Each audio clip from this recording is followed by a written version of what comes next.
Whose fault is it? Is it my fault? Is it their fault? Is it her fault, his fault? But sometimes I think that's a bad question. You're listening to Ask Mr. Brown. Got questions? Well, ask Mr. Brown.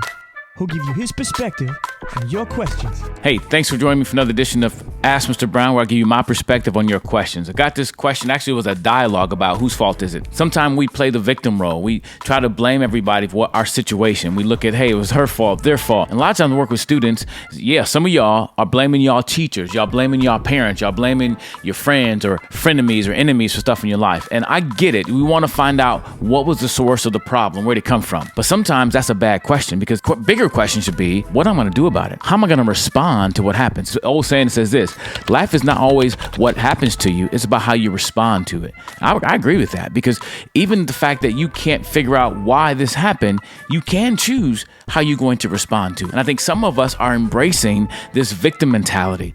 It feels like we need to do work to fix the problem, but the work we do instead is complain about the problem. And we feel like we're doing something by telling everybody what the problem is. We want to be vindicated. We want people to get on our side and say, oh, it's because my parents, because of their drug use, this is why I'm the way I am. That may be partially true.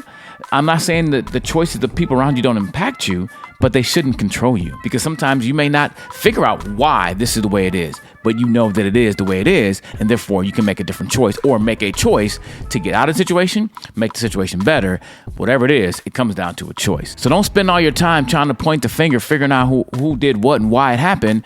Figure out what you can do about it. One of my favorite quotes is this: when you learn to take responsibility for everything in your life, you can change anything in your life. Even if it wasn't my fault that my mom and dad got divorced, it wasn't your fault. Well, what can you do to make your life the best it can be? Because you can't control your parents. And many of you are choosing to try to control stuff you can't control. And when you do that, you lose control over what you can't control. What can you control? How you respond to everything. Think about that when it comes to whose fault is it.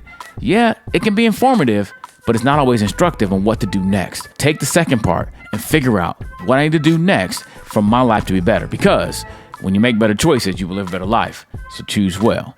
Oh yeah.